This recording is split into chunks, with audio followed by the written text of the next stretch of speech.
All right, now I believe I'd like to introduce Philip to evaluate my speech. Take it away, Philip.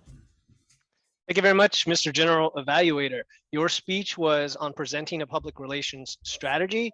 And right out of the gate, I really liked your energy. You came across as credible, knowledgeable, and prepared. And this is an important point for new speakers, especially that usually the intro and the outro should be well rehearsed and written. And it sounds like you did that, or it came across that way. You also acknowledged our guest by name, which is a really nice, classy touch. Usually people just say guests and you acknowledge them by name. So connected with Shaquan. I noticed you had very solid eye contact with the camera. When you refer to your notes, I think it was off to the side, which often I prefer to see on Zoom versus just off of the camera, because then it gets a little weird. And your use of hands made sense. So great job there. You also elaborated on each point with strategies, with actions, with examples, with stories. And again, that supported your credibility because it showed that you knew what you were talking about. All right, so let's talk about what to work on here. And I think it's the big issue here is the use of PowerPoint and the use of visual aids.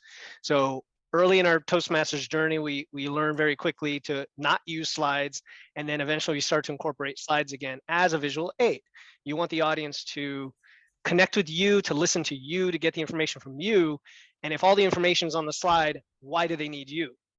And that's what I want to encourage you to do is one of two things. Either use very short bullets, like 3 or 4 words and fewer bullets per slide. So that first slide you had could have been 6 very simple slides or graphics. Avoid reading from the slide. So I don't want to see you ever read what's there. Always say it in a different way. That makes sure that people are listening to you and not reading themselves.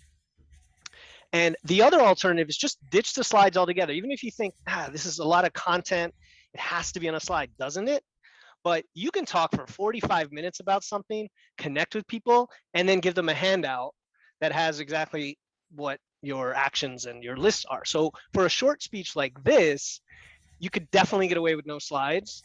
We would listen to you or like, oh, what's next? What's he going to talk about next? And you kind of meander from topic to topic.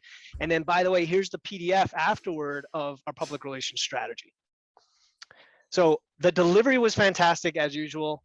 The technical side is definitely an opportunity, and I look forward to how you work on that going forward. To give you a very quick example, to challenge yourself, the open house slide, the first 3 bullets could be something like create a list, send an invite, talk about Toastmasters, instead of all those words. But anyway, I received the message. I like the information. I look forward to the implementation of the strategy, and I look forward to your next speech as well. Great job, Steve. And back to you, Steve.